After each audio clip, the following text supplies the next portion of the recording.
ടോബിയോട് subject പറയും, ടോബിക്ക് subject ഇഷ്ടപ്പെടുകയും പിന്നെ ഞങ്ങൾ പറയുന്ന ചില സാധനങ്ങളൊക്കെ ടോബിക്ക് പെട്ടെന്ന് കണക്ട് ആവാറുണ്ട്. മനസ്സിലായി ഞാൻ പറയുന്നത് WDNA ഫോറൻസിക്കിനെ ബേസ് ചെയ്ത് സിനിമ ചെയ്യാം.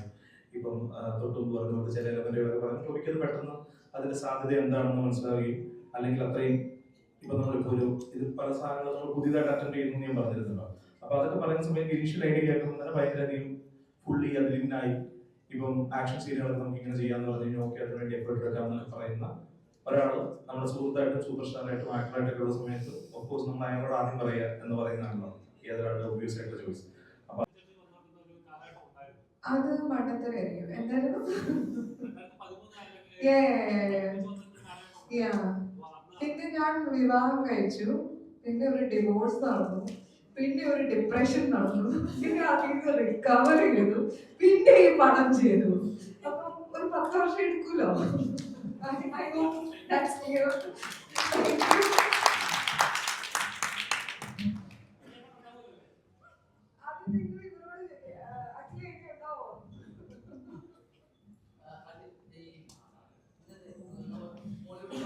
ഞാൻ ഫൈറ്റിന് വേണ്ടിയിട്ട് എത്രത്തോളം എഫേർട്ട് എടുത്തു, കാരണം തന്നെ ഇതുവരെ കണ്ടിട്ടില്ലാത്ത രീതിയിലാണ് ഷൂട്ട് ചെയ്തിട്ടുള്ളത്. എത്രത്തോളം എഫേർട്ട് എടുത്തു? നമുക്ക് കുറച്ച് ദിവസം റിഹേഴ്സൽസ് ഒക്കെ ഉണ്ടായിരുന്നു. പിന്നെ ഈ അനിപ്പൻ എന്ന് പറയുന്ന ആക്ഷൻ ഡയറക്ടർ അദ്ദേഹം ഒരു ഫൈറ്റ് സീക്വൻസിനകത്തുള്ള പെർഫെക്ഷന് വേണ്ടിയിട്ട് ഭയങ്കരമായിട്ട് ത്രൈവ് ചെയ്യുന്ന ഒരാളാണ് അദ്ദേഹം. അപ്പം നമ്മൾ ഈ സിനിമയിലെ ഫൈറ്റ് സീക്വൻസുകളിൽ അങ്ങനത്തെ ഒരു പെർഫെക്ഷൻ ആവശ്യവുമായിരുന്നു. ഈ സിനിമയുടെ ഒരു സ്വഭാവം, ഈ കഥാപാത്രത്തിന്റെ ഒരു സ്വഭാവം ഒക്കെ വെച്ചിട്ട് ആ ഫൈറ്റ് സീൻസിൽ നമുക്ക് അങ്ങനെ ഒരു പെർഫെക്ഷൻ വേണ്ടതായിരുന്നു. അതുകൊണ്ട് തന്നെ ആ ദിവസങ്ങളിൽ ആദ്യത്തെ കുറച്ച് ദിവസങ്ങളിൽ ഞങ്ങൾക്ക് എല്ലാവർക്കും കുറച്ച് പ്രാക്ടീസ് ഉണ്ടായിരുന്നു. അതിനുശേഷമാണ് നമ്മൾ ഈ ഫൈറ്റ് സീക്വൻസ് ഷൂട്ട് ചെയ്യാനായിട്ട് തുടങ്ങുന്നത്. അതും നമുക്കൊരു ലിമിറ്റഡ് സ്പേസിൽ നിന്നുകൊണ്ട് എന്നാൽ ഫൈറ്റ് സീക്വൻസിന്റെ ആ ഒരു പ്രൊഫഷണൽ കാൽക്കുലേഷൻ കുറയാതെ എങ്ങനെ ചെയ്യാം എന്നുള്ളതായിരുന്നു. അത് തീർച്ചയായിട്ടും ഒരു വെല്ലുവിളി തന്നെയായിരുന്നു. പക്ഷെ അതൊരു ടീം വർക്കാണ്. എല്ലാവരും കൂടെ ചെയ്യുന്ന സമയത്ത്, എല്ലാവരും ഒരേ മനസ്സോടെ ചെയ്യുന്ന സമയത്ത് നമുക്ക് അച്ചീവ് ചെയ്യാനായിട്ട് ഭയങ്കര ബുദ്ധിമുട്ടായിരിക്കും, അല്ലെങ്കിൽ അച്ചീവ് ചെയ്യാനേ പറ്റില്ല എന്ന് വിചാരിച്ച് പല കാര്യങ്ങളും അച്ചീവ് ചെയ്യാൻ പറ്റിയെടുക്കുന്നു. ആസ്വദിക്കുന്നത് ഞങ്ങൾ അങ്ങനെ ആസ്വദിക്കുന്നത് മറ്റ് സിനിമകളാണ്. നമ്മൾ ചെയ്യുന്ന സിനിമകൾ നമുക്ക് അതിനൊരു പരിധി വിട്ട് ജഡ്ജ് ചെയ്യാനോ അല്ലെങ്കിൽ അങ്ങനെ ആസ്വദിക്കാനോ പറ്റില്ല. അൾട്ടിമേറ്റ്ലി പ്രേക്ഷകർ തന്നെയാണ് അതിനകത്ത് എന്റർടൈൻ ആവുകയാണെങ്കിൽ അവർ തന്നെയാണ് അതിനെ വിലയിരുത്തേണ്ടത്. അത് എന്നും അങ്ങനെ തന്നെയാണല്ലോ.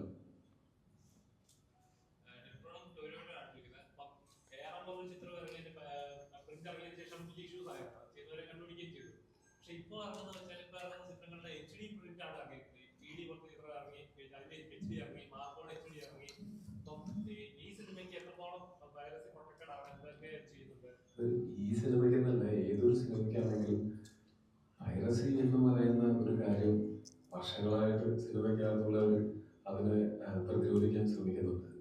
നമ്മൾ പ്രതിരോധിക്കാൻ ശ്രമിക്കുമ്പോഴും അത് HD പ്രിന്റ് ഇറക്കുന്നവർ അത് ഏതൊക്കെ രീതിയിലാണ് ഇറക്കുന്നത് അറിയില്ല. അവർ നമ്മളെക്കാൾ ഓർഗനൈസ്ഡ് ആണ്. അതെ, അതാണ് പറയുന്നത്. നമ്മൾ എത്ര പ്രതിരോധിക്കാൻ ശ്രമിക്കുന്നു അതിനേക്കാൾ മുകളിലാണ് ഇതൊക്കെ ഇറക്കുന്ന ആൾക്കാരുള്ളതെന്ന് തോന്നുന്നു. എനിക്കറിയില്ല, അല്ലെങ്കിൽ ഇത്രയും കാലത്തിനിടയ്ക്ക് ഇത്രയും പേര് ശ്രമിച്ചിട്ട് അതിനെന്തെങ്കിലും തടയാൻ പറ്റുന്നില്ലേ? അപ്പൊ ഇക്കാര്യത്തിൽ നമുക്ക് ചെയ്യാവുന്നതെല്ലാം ചെയ്യുന്നുണ്ട്. എന്നിട്ടും ഈ ട്രെൻഡ് ഇറങ്ങുന്നു എന്ന് പറയുമ്പോൾ അത് നമ്മളെ കൈപ്പിടിയിൽ ഒതുങ്ങുന്ന കാര്യമല്ല എന്നാണ് ഇത് മനസ്സിലാക്കുന്നത്. നമ്മൾ നിരന്തരം ശ്രമിച്ചുകൊണ്ടിരിക്കും ഇങ്ങനൊരു ട്രെൻഡ് പോകാതിരിക്കാനായിട്ട്. പക്ഷെ ഇത്രയും തിയേറ്ററുകളിലേക്ക് ഇത്രയും കണ്ടന്റുകൾ പോവുകയും ഇത്രയും ആളുകൾക്ക് അതിലേക്ക് ആക്സസ് ഉണ്ടാവുകയും കേരളത്തിലേക്ക് തിയേറ്ററിനകത്തിരുന്ന് വീഡിയോ ഷൂട്ട് ചെയ്തെന്നാണ് പറയുന്നത്, ട്രൈപോഡൊക്കെ വെച്ചുകൊണ്ട്. ഇങ്ങനെയൊക്കെ സംഭവിക്കുന്ന ഒരു സമയത്ത് നമുക്ക് ഓരോ തിയേറ്ററിലും ചെന്ന് അത് നോക്കാൻ പറ്റിയെന്ന് വരില്ല. പലപ്പോഴും നമ്മളുടെയൊക്കെ പരിധിക്ക് പുറത്ത് നിന്നൊരു കാര്യമായി മാറിയിരിക്കുന്നു ഈ പൈറസി പുറത്ത് വരാതിരിക്കുക എന്നുള്ള കാര്യം. അതിന് ഒരു സൊല്യൂഷനേ ഉള്ളൂ. അത് എളുപ്പമാണ്, നല്ല സൊല്യൂഷനാണ്. അങ്ങനത്തെ പൈറേറ്റഡ് കോപ്പീസ് പ്രേക്ഷകർ കാണാതിരിക്കുക എന്നുള്ളത് മാത്രമാണ് കാര്യം. തിയേറ്ററിലുള്ള ഒരു സിനിമ അതല്ലെങ്കിൽ അതിന്റെ നമ്മള് TV ചാനലിലും OTT പ്ലാറ്റ്ഫോമിലും ഒക്കെ ആയിട്ട് ഇപ്പൊ തിയേറ്ററിൽ കാണാനായിട്ട് സാധിക്കാത്ത ആൾക്കാരുണ്ടാവാം. അവർക്ക് ഇങ്ങനെയുള്ള ഓപ്ഷൻ ഉണ്ട്. നമുക്ക് OTT വഴിയാണെങ്കിലും പ്ലേ ചാനൽ വഴിയൊക്കെ ആണെങ്കിലും ഈ സിനിമ കാണാനായിട്ട് ഓപ്ഷൻസ് ഉണ്ട്.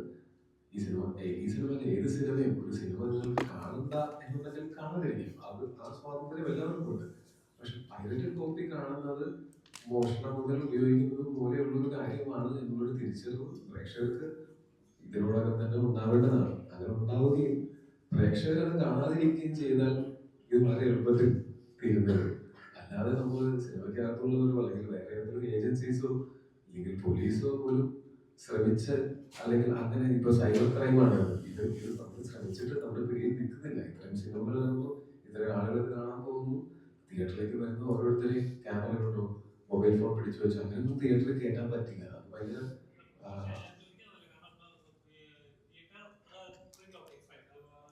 അല്ല, ഇപ്പോഴത്തെ HD ഒക്കെ ഇറങ്ങുന്നതിൽ ഒന്നെങ്കിൽ സിനിമയ്ക്ക് അതെനിക്ക് അറിയില്ല, അങ്ങനെ സംഭവിക്കാൻ സാധ്യതയുണ്ടെന്ന് എനിക്ക് തോന്നുന്നില്ല. കാര്യം നമ്മൾ ഈ സിനിമയുടെ ഭാഗമായിട്ട് വർക്ക് ചെയ്യുന്നാലും ഒരു സിനിമയുടെ ഭാഗമായിട്ട് വർക്ക് ചെയ്യുന്ന ആളുകൾ അത് ചെയ്യുമെന്ന് ഞാൻ വിശ്വസിക്കുന്നില്ല.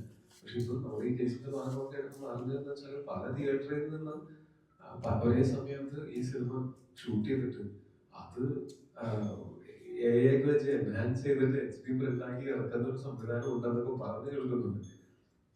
അതൊന്നും തടയാനുള്ള സംവിധാനം എന്തായാലും സിനിമയ്ക്കകത്തുള്ള ആൾക്കാരെ ഇല്ലെന്നാണ് എനിക്ക് തോന്നുന്നത്. അങ്ങനെ ഉണ്ടായിരുന്നെങ്കിൽ അത് തടഞ്ഞേനെ.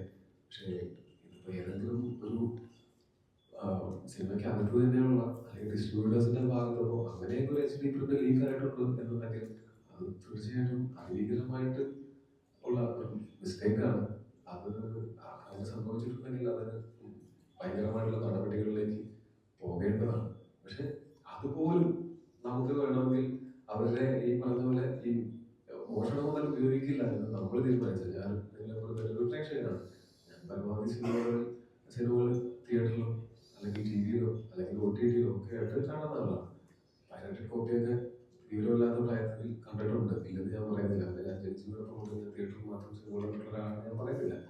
പക്ഷെ സിനിമയിൽ വരുന്നതിന് മുമ്പേ തന്നെ ഇതിനകത്തൊരു എത്തിക്സ് ഇല്ലായ്മ ഉണ്ട് എന്ന് മനസ്സിലാക്കിയതിനു ശേഷം അപ്പോഴത്തേക്ക് നമുക്ക് ഒരുപാട് ഓപ്ഷൻസ് ഉണ്ട്. നമുക്ക് സിനിമയിലാണെങ്കിലും അത് TV-യിലാണെങ്കിലും തിയേറ്ററിലാണെങ്കിലും ഒക്കെ സിനിമ കാണാൻ ഓപ്ഷൻ ഉള്ളപ്പോൾ ഒരു സിനിമയുടെ പിന്നണി പ്രവർത്തകരെല്ലാവരും ഇത്രയും പൈസയും മുടക്കി ഇങ്ങനെ ഇത്രയും ഇപ്പോൾ നമുക്ക് തിയേറ്ററുകളിൽ പോലും നമ്മൾ ഷൂട്ട് ചെയ്യുന്ന ക്വാളിറ്റിയിൽ നമുക്ക് പലപ്പോഴും 8K-ലൊക്കെ ഷൂട്ട് ചെയ്യുന്ന സിനിമ 4K-ലും 2K-ലൊക്കെയാണ് പല തിയേറ്ററിലും പ്രൊജക്ട് ചെയ്യപ്പെടുന്നത്. അത് തന്നെ നമുക്ക് മാനസികമായിട്ട് വിഷമമുണ്ടാക്കുന്ന കാര്യമാണ്. ഞാനൊരു സാധനം ഉപയോഗിക്കുന്ന സമയത്ത് അതിന്റെ ഏറ്റവും നല്ല ക്വാളിറ്റിയിൽ ഉപയോഗിക്കാനാണ് ഞാൻ ആഗ്രഹിക്കുക. ആ ക്വാളിറ്റി അല്ലാതെ ഒരു ലോ ക്വാളിറ്റി സാധനം ഉപയോഗിക്കേണ്ട ആവശ്യകത എനിക്ക് ഒരിക്കലും തോന്നിയിട്ടില്ല. അപ്പോൾ ഞാൻ ഒരു പോയിന്റ് കഴിഞ്ഞപ്പോൾ നമുക്കിതിനെപ്പറ്റി അവയർനെസ് ഇല്ലാത്ത സമയത്ത് ചെയ്യുന്ന തെറ്റിനേക്കാളും ഭീകരമാണ് ആ അവയർനെസ് ഉണ്ടായതിനു ശേഷം നമ്മളത് റിപ്പീറ്റ് ചെയ്യുക എന്ന് പറയുന്നത്. പൈറസി മോഷണവും അല്ലെങ്കിൽ പൈറേറ്റഡ് കോപ്പികൾ കാണുന്നത് മോഷണം മുതൽ ഉപയോഗിക്കുകയോ ആണെന്നുള്ള അവയർനെസ് ആളുകൾക്ക് ഇതിനോടകം തന്നെ ഉണ്ടെന്നാണ് ഞാൻ കരുതുന്നത്. നിങ്ങൾക്കൊക്കെ അറിയാമല്ലോ അല്ലേ, അത് അങ്ങനത്തെ അല്ലേ, സംശയമൊന്നുമില്ലല്ലോ. അപ്പൊ അങ്ങനെയുള്ള ഒരു സാധനം ഉപയോഗിക്കില്ല, മോഷണം മുതൽ ഉപയോഗിക്കില്ല എന്ന് പ്രേക്ഷകർ തീരുമാനിക്കുന്ന ഒന്ന് സ്വിച്ച് ഇട്ട പോലെ എനിക്ക് നിൽക്കും. കാര്യം എന്താ വെച്ചാൽ ഇതാരും ഉപയോഗിക്കുന്നില്ല, പിന്നെ എന്തിനാണ് പൈറസി? അതാണ് അതിനുള്ള ഒരേ ഒരു സൊല്യൂഷൻ എന്ന് തോന്നുന്നു.